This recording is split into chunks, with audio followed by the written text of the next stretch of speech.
It hit me right after I flipped the burgers. Middle of the backyard, family buzzing around. And then my knees buckled. It wasn't pain, not at first. Just heat. A wave of it from my chest to my skull. My arms went numb. Grill tongs hit the ground. My vision smeared at the edges like someone smeared grease on my glasses. I heard someone yell, and then everything went sideways. Next thing I know, I'm on my back. My wife's face hovers over mine, Darla. Crying. Or pretending to. Her hand on my chest. Baby. Baby. Can you hear me? Yeah.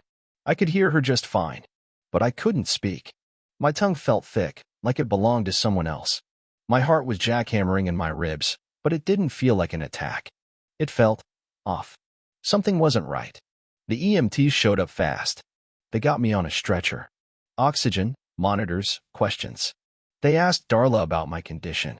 She told them I had a heart issue, true, and that I was on medication, also true. I was too out of it to see her face when they asked which meds. At the hospital, I started to come back. Not fully, but enough to track the ceiling tiles as they wheeled me in. One nurse held my wrist for a pulse. Another was shouting vitals. The doc came in, scrubs still wrinkled. He read my chart, checked the vitals. Then he did something strange. He looked at me, then at Darla, and said, "This doesn't look like a cardiac event. His blood pressure's low, but the EKG is clean. You said he's been compliant with his meds." Darla blinked. "Of course," she said. "I refill them every month." He nodded, but I caught the glance. A quiet kind of suspicion. Like something wasn't lining up. They drew blood. An hour later, the doctor came back. Closed the curtain behind him. "We found an issue," he said, voice low. "The meds in your system don't match your prescription. There's no trace of beta blockers at all." That pulled me out of the fog. "What do you mean?" I croaked. "I mean you haven't had a therapeutic dose of your heart meds in at least 2 weeks. Maybe more." I stared at him. My skin went cold. He looked at Darla. Then back to me. "Is there any reason someone would alter your medication routine?" Darla gasped. "Are you accusing me?" The doc raised a hand. "I'm just saying, this didn't happen on its own." Darla stood up, all wounded pride and false offense. Said she needed to step outside and call her sister. Left the room in a huff. I didn't say a word. Didn't argue. Didn't even blink. Because in that moment, I remembered something. 2 days ago, I caught her throwing out an old pill bottle. Said the pharmacy had sent the wrong label. She laughed it off. I laughed with her. But now? Now I was starting to think that bottle wasn't just wrong. It was the start of something I hadn't wanted to see. And maybe, just maybe, I wasn't meant to wake up at all. I let her think I believed the story. "That batch," she said on the drive home. "You know how pharmacies mess up sometimes." I should have double-checked. God, I feel awful. She kept glancing over at me like she expected me to explode. But I didn't. I just stared out the window, letting the silence grow thick enough to choke on. My pulse was steady. My thoughts weren't. I was already building the plan. She brought me inside like I was fragile, like I didn't used to carry men twice my size out of burning wreckage overseas. She guided me to the couch, fluffed pillows, fetched soup, played nurse. I played dumb. Let her fuss. Let her monologue. What she didn't know was that I'd already made 2 calls from the hospital. One of my VA buddy, retired lieutenant, now runs a private lab in Baton Rouge. Said he could run a tox panel off the blood work they pulled if I got him access. The other was to my lawyer. Told him to start separating joint accounts. Quietly, Darla went upstairs to rest. I waited. Gave it 15 minutes. Then I went into the downstairs bathroom, where she keeps the weekly pill sorter. I opened Monday's slot. A tiny white capsule sat in there. Not the one I'm prescribed. Mine's pale yellow. Has a break line down the middle. I've been on it for 6 years. I could ID it blindfolded. I took a photo. Put it back. Closed the lid. That night, she made chicken parm. Lit a candle. Wore makeup. I could have laughed. Instead, I picked at my plate and asked about her day. "Busy," she said. "Between the hospital and the pharmacy screw-up, I'm just drained." "Did you call the pharmacy?" I asked, like a clueless old fool. She blinked. "I'm going to tomorrow. Want me to help?" She touched my hand. "No, baby. You rest. Let me take care of you." I looked into her eyes and smiled. But inside, I was somewhere else entirely. At 2:40 a.m., I got up, quiet as a ghost. She was snoring lightly, back to me, one leg kicked out from under the comforter. Her phone on the charger. Face down. As usual. I didn't touch it. Yet. I went back to the bathroom. Took the whole pill organizer. Set it on a towel on the kitchen counter under a bright light. Lined them all up. Every damn one was wrong. Some were vitamins. Some were actual meds, just not mine. And 2 of the capsules didn't match anything I'd ever seen. I took a glove from under the sink, scooped them into a Ziploc, and put the container back exactly how I found it. Then I wrote the date and time on the bag and sealed it. Evidence. Next morning, I asked her, "You refilled the meds yesterday?" She hesitated. "Yeah. Picked them up while you were napping." "No warning labels or anything weird?" She shook her head. "Looked normal to me." Liar. I walked outside and sat on the porch with a mug of coffee, staring at the lawn I mowed every Sunday for 17 years. And all I could think was, she's not trying to kill me fast. She's trying to kill me slow, bit by bit. And the scary part? She's smart enough to almost get away with it. Almost. I didn't sleep much that night. Not from paranoia. At 7:12 a.m., she walked in with a smile and a bowl of oatmeal. "For your heart," she said, setting it down like we were newlyweds again. "High fiber, low salt. Doctor's orders." She kissed my forehead. I counted the seconds her lips stayed on my skin. 1, 2, off. "How you feeling?" "Like I've got a second chance," I said. She grinned. "That's the spirit." She had no idea. Later that day, she went in her tennis class. I waited until her car backed out, then went straight to work. Behind the bathroom mirror, taped against the drywall, a palm-sized motion-activated cam. Looks like a vent screw, but with a fisheye lens. Battery lasts 30 hours. Streams to my phone in real-time. In the cabinet, I reset the pill organizer. Monday through Friday filled exactly how I left them. Same wrong pills. And then I waited. That night, I faked groggy. Laid on the couch, half snoring. She walked past twice. Each time slower. Around 11:40, she crept into the bathroom. My phone buzzed. I opened the feed. There she was, robe, tied tight, hair up in a towel. She opened the cabinet, lifted the container, and then it happened. She dumped the Tuesday pills into her hand, swapped them with identical-looking ones from a small plastic pouch tucked in her robe pocket. Then she flushed the originals. Gone. I screenshotted every frame. Timestamped. Crystal clear. She stood there a second, looked in the mirror, then whispered something to herself. I turned up the volume. "You better not mess this up now." Next morning, I greeted her in the kitchen. "Sleep good?" I asked, sipping black coffee. She smiled. "Eventually. You were out cold. I had weird dreams." "Oh. In one of them, you were drugging me." She froze, then forced a laugh. "That's a dark one." "Yeah," I said. "Maybe I've been watching too many crime documentaries." She walked over and kissed my cheek. "Good thing you trust me." I didn't even blink. An hour later, she called someone from the guest room. "Didn't know I was in the garage?" I pressed my ear to the vent. "No, he's still buying it," she said. "He's even thanking me for helping. I think I've got maybe 2 weeks max before I can start moving money." "Moving money?" "Yeah, I already have the trainer's address." He's chill. He knows not to post anything. Pause. "I told you. Once the will's finalized and his heart gives out, it's clean. Natural. No red flags." I nearly kicked the damn door off its hinges. But I didn't. Because if she wanted clean, I'd give her surgical. I started with the gym. She said it was new, boutique style, for women over 40. I hadn't questioned it when she signed up. Thought it was good she was staying active. No? I knew better. I parked 2 blocks down. Hat low. Hoodie up. Sat in my truck with the seat leaned back and my burner phone on record. At 6:11 p.m., she walked out the glass doors. Tight leggings, full makeup, zero sweat. And right behind her? Him. Mid-30s. Shaved sides. Sleeves rolled up to show off his arms like they were a damn resume. They didn't touch. But her smile told me everything. She looked at him the way she used to look at me. They got into his Dodge Charger. Real subtle. I followed from 4 car lengths back. No detours. No stops. Straight to the Westview apartments. Not her place. Not his either. I waited. 10 minutes later, a light flipped on. Silhouette in the window. 2 people. One shirtless. And then the camera feed on my phone buzzed. She was in my bathroom again. This time, she didn't switch pills. She added one, slipped it into Wednesday's slot, said nothing out loud, just smiled at herself in the mirror. Next day at breakfast, she handed me my meds with orange juice. Try not to miss today's, she said, like it was a joke. I popped the pill into my mouth, swallowed, smiled at her. 5 minutes later, I went outside, stuck 2 fingers down my throat, and spat it into a paper towel. Dropped it into a specimen bag, labeled and sealed. That night, I did my own recon. Found the trainer's socials. Name, Kurt Wexler. All flex and no neck. But what got me? His caption 3 weeks back. When you're building something in silence, they never see you coming. Tagged. Hashtag level up, hashtag private life, hashtag power couple.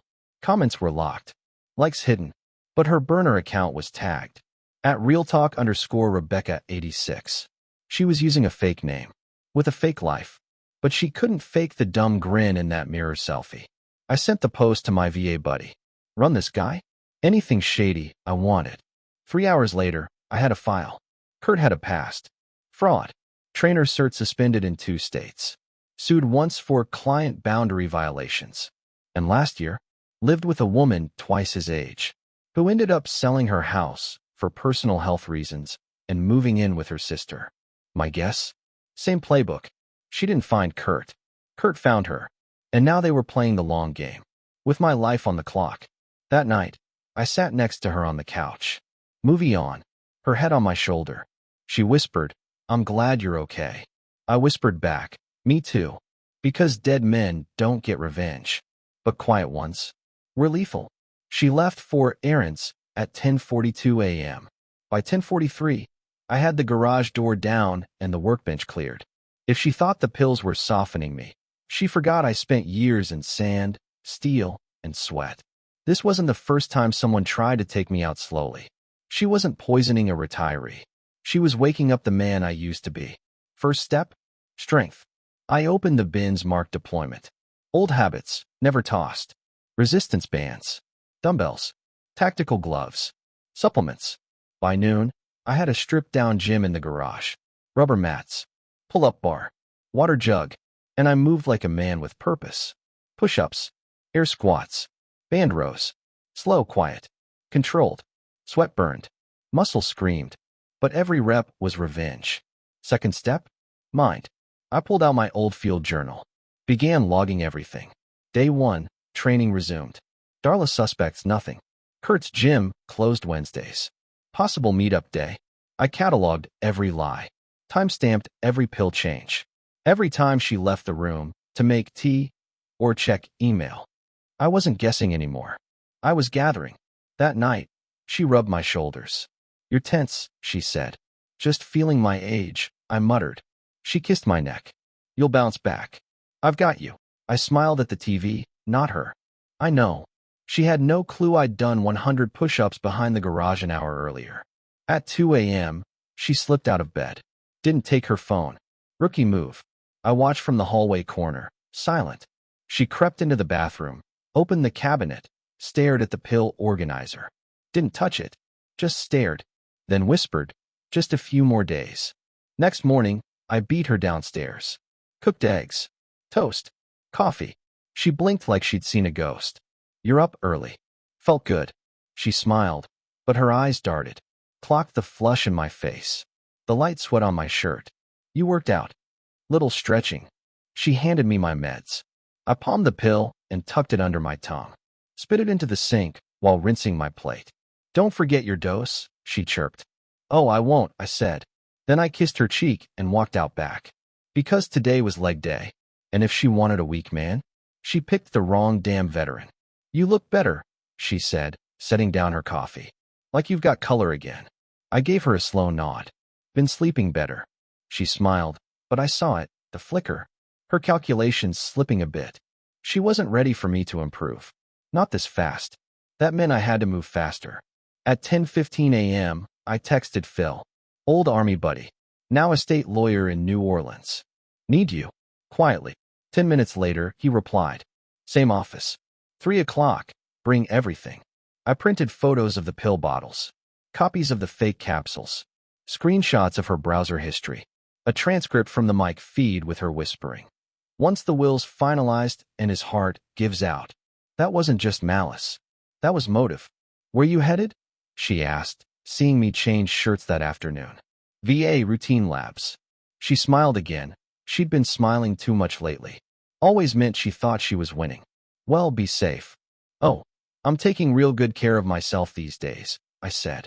Phil looked through the evidence without saying a word. When he finished, he closed the folder and said, "How quiet do you want this?" Dead silent. He nodded. "We'll pull your name from any joint assets. Move the deed. Freeze the accounts under review. Will she notice?" "She'll notice when her card gets declined." "Perfect." Then he leaned in. "You want to go legal with this? Or make it hurt?" I looked him dead in the eye. "I want her broke, shamed, and alone. And I want the bastard she's screwing to feel it too." Phil cracked a grin. "Now you're speaking my language. The next 48 hours? Strategic war. My retirement fund. Moved. Power of attorney. Transferred. Beneficiaries on life insurance. Removed her. Property title. Amended. Retroactively signed by my father before he passed. Lawyer had the notarized backup. House was always mine. All she had now was her toothbrush. And she didn't even know it yet. I got home that night, whistling. She was in the kitchen in yoga pants, sipping wine and texting. "Good day?" I asked. "Productive," she said. "Tied up some things with the bank. Cleaned up our budget. I've got a streamlined." My jaw tensed. She wasn't just waiting for me to drop. She was prepping the exit. And I bet anything she had a power of attorney doc drafted, ready to forge my signature when the time came. But now, that paper was useless. Because legally, she was no longer tied to a damn thing. At midnight, she was brushing her teeth when I slid behind her in the mirror. "You smell good," she said. "Old Spice and revenge," I muttered. She laughed, not catching it. But I saw her eyes in the mirror. They flinched when she noticed my shoulders looked broader. "You're really bouncing back," she said, tone different now. Less warmth. More caution. "Guess I'm a fighter," I said. "Always have been." Back in the bedroom, I watched her sleep. And I kept thinking, she thinks this ends with my body giving out. But what she doesn't know, I've already buried her name in legal ash. And when the last piece falls, she won't just lose the house. She'll lose the story. I made steak. Medium rare, just how she liked it. She came home from book club. No books, no club, and stopped short when she saw the table. Candles lit. Wine breathing. Plates already steaming. She blinked. "What's this?" I poured her a glass. "Thought we needed a night in. You've been doing so much. Taking care of me. I wanted to return the favor." She smiled. Not sweet. Triumphant. She thought I was breaking. She sat, slid off her cardigan, picked up her fork. I watched her closely as she took the first bite of steak. She moaned a little. "This is amazing," she said. "You always did know how to cook when you tried." "I've had a lot of time to think lately." She raised an eyebrow. "About?" I leaned back, sipped my wine. "About what it feels like when someone slips something into your system." Fork paused halfway to her mouth. "Excuse me." I tilted my head. "You've done it to me for weeks. Just figured you should know what it feels like." Her face dropped.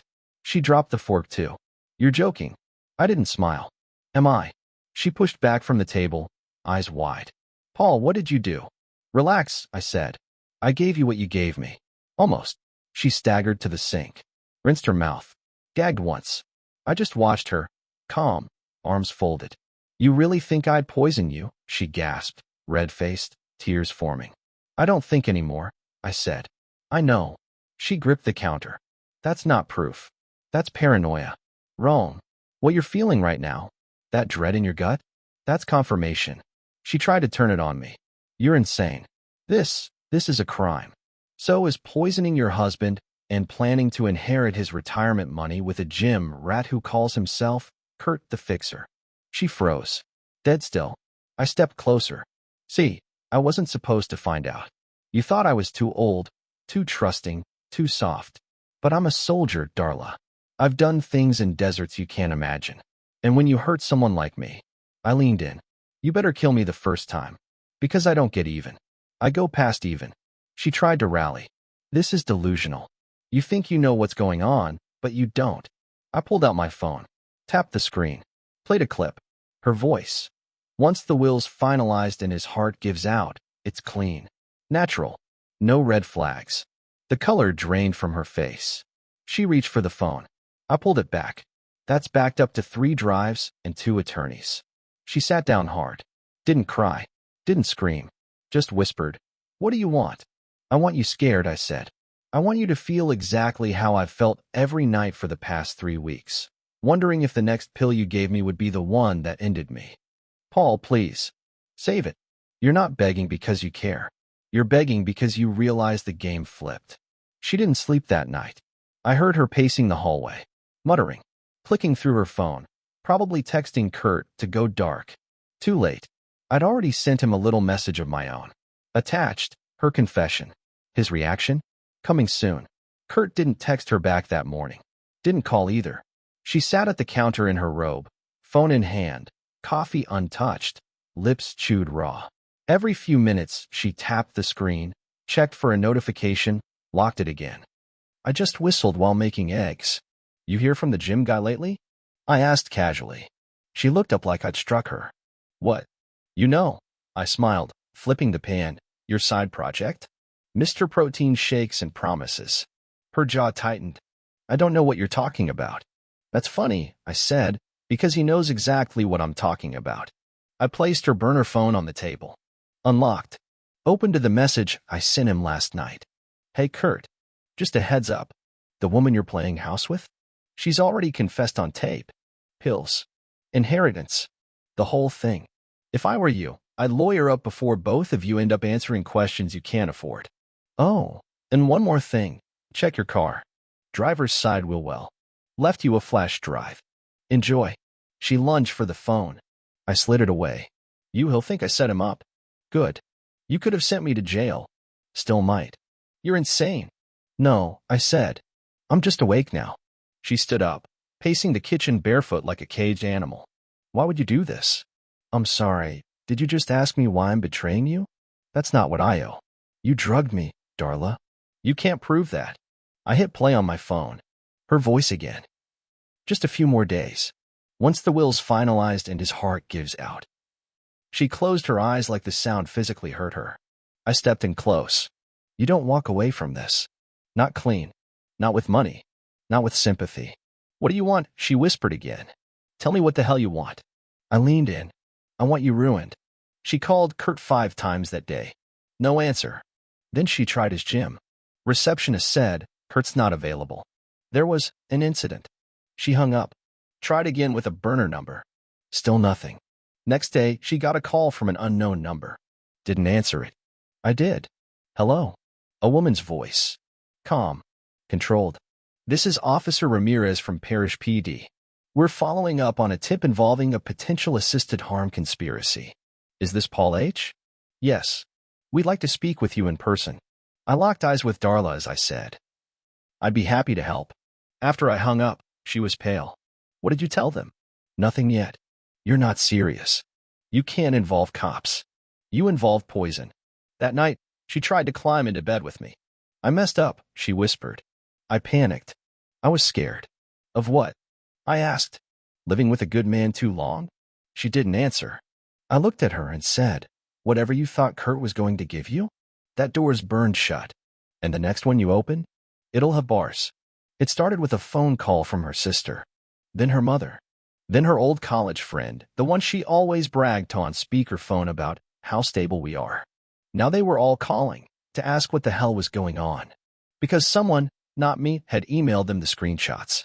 The messages she sent Kurt. The fake prescription refills. The confession transcript.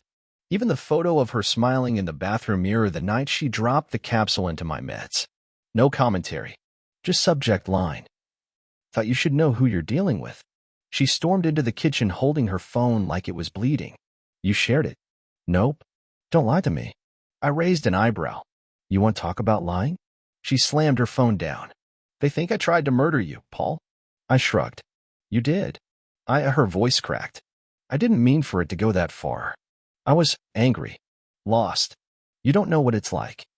"To what?" "Be bored in a marriage and start planning a long game where I die and you split the benefits with your juiced-up side piece." She flinched like I hit her. By noon, Her name was trending. Well, half her name. A Reddit thread had popped up. Wife tried to inherit husband early, got outplayed. The comments were brutal. Somebody even made a meme. She curled up on the couch, hoodie over her face, sobbing into the sleeves. I stood at the sink, washing dishes like nothing had happened. You don't understand what this does to me, she whispered. Oh, I do, I said calmly. And I let it. She tried one last card. Her parents. We're coming to get you, her mom told her over speaker. You'll stay with us until this is all sorted. I stepped in. No, she won't. Excuse me. She doesn't live here anymore. She made her choice. I'm just enforcing it. I handed Darla an envelope. Inside, a formal eviction notice. Signed. Certified. Issued 2 days prior. She looked up at me like she'd seen a ghost. You were planning this? No. I was executing it. She tried to laugh. Where am I even supposed to go, Paul? I opened the front door. That's not my problem anymore. That night, I got a call from Officer Ramirez. Just so you know, she said, Kurt's cooperating now. Said Darla was the brains. Gave us everything. Texts, bank transfers, even an audio message she left saying, I'll be a widow before I'm 50. Sounds about right. We'll be in touch. Take your time, I said. I'm not going anywhere. Darla didn't sleep in the house that night. She sat in her car in the driveway for 2 hours. Then drove off. No message. No goodbye. Just silence. And that silence was the first gift she'd given me in years. She came back once. 4 days later. Middle of the afternoon, sky gray, wind sharp. I was sanding down the workbench in the garage, not fixing anything in particular, just letting the silence work its way through me. Then I heard the engine. Her car. Still in her name. Not for long. I didn't look up as she stepped inside. Didn't offer her a seat. Didn't offer her anything. She stood there in the doorway, holding her purse like a kid clutching a detention slip. I just want to talk, she said. Talk? I replied, still sanding. I didn't come here to fight. Good. Because I don't do that with strangers. She swallowed hard. I lost everything. I kept sanding. My parents won't answer. My sister blocked me. Kurt's gone completely dark, probably sold me out the minute it got hard. I looked up, and her eyes filled. I was wrong, Paul. I was selfish and scared, and you tried to erase me. She winced. I didn't think it would go that far. You poisoned me, Darla. Silence. A car passed outside. The wind hit the garage door hard. She stepped closer. I didn't come back to beg. I know that's over. I came to say I'm sorry. Truly. I stared at her. And for a moment, I saw the woman I married. The one who used to laugh with her whole body, not just her mouth. The one who used to touch my face in the morning and say, another day we get to live. But that woman didn't exist anymore. She buried her the moment she picked up that first fake capsule. I don't need your apology, I said. What do you need? I set down the sandpaper. Wiped my hands. Nothing. That's the point. You don't own a piece of me anymore. She blinked fast. You're really done. I was done the moment you said, just a few more days. She nodded. Walked to the door. Paused. Will you ever forgive me? I shook my head. I don't hate you, Darla. That takes energy. And I've finally got mine back. She didn't say anything else. Didn't cry. Didn't slam the door. She just left. For good this time. 3 months later. The house is mine. The accounts are clean. The pills? Untouched. And me? I'm 58, back to deadlifts and cold showers. Started a foundation for veterans who've been targeted by family fraud. Quiet work. Real purpose. Sometimes I get messages from strangers. My wife's draining me. I think she's hiding something. How did you know when it was time?